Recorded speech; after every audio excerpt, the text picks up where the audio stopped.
अस्सलाम वालेकुम। तव्हांजी तमामु घणी महिरबानी। यकीनी तौर ते ही पाण ते फर्ज़ आहे जॾहिं ॾुखियो ॾींहुं अचे त मुड़ुस माण्हू गैरत माण्हू पहिरियों निकिरींदा ऐं ॿिया पिणनि में लिखंदा आहिनि। तव्हां ॿाहिरि अची जंहिं जुरत जो मुज़ाहिरो कयो आहे यकीनन असांजी हिमत वधी आहे। हीउ जेको इस्लामाबाद जे सदारती महलनि में वेही ऐं सिंध लाइ साज़िश थी ऐं 6 कैनाल नवां ठाहिण जो ऐलान कयो ऐं सिंधू दरिया जो रुख उन जो मोड़े ऐं ॿियनि दरियानि जे करे उन्हनि ते हींअर 80 लख एकड़ पंजाब में ऐं ॿिया 20 लख ॿियनि सूबनि में करोड़ एकड़ ॿी खां आबाद करण जा मनसूबा कनि ऐं मौजूदा सिंधू दरिया सुकी वेंदो, शहरनि में पाणी लभ थी पवंदो। असां हींअर वारा बंदि ते आहियूं, पोइ 6 महीने ते 12 महीने ते वेंदासूं, असांखे इहो क़बूल न आहे।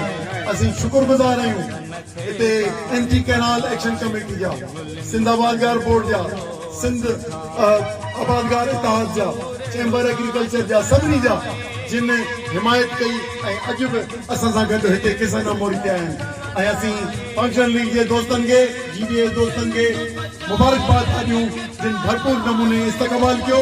असीं आबादगारनि जा बि तमामु घणा थोरा आहियूं आबादगार इतिहाद जा जिन हिन ॾुखे वक़्त में पंहिंजी फर्ज़ अदायगी कई, गैरत जो इज़हार कयो।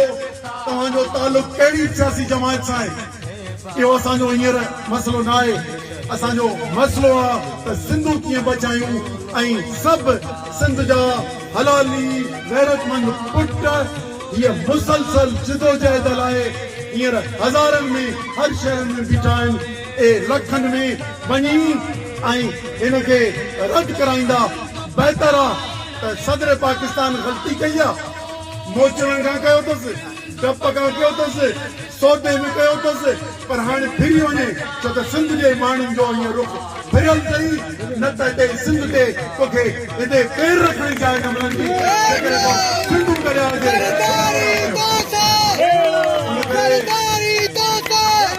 उन करे तव्हांखे मुबारकबाद हुजे।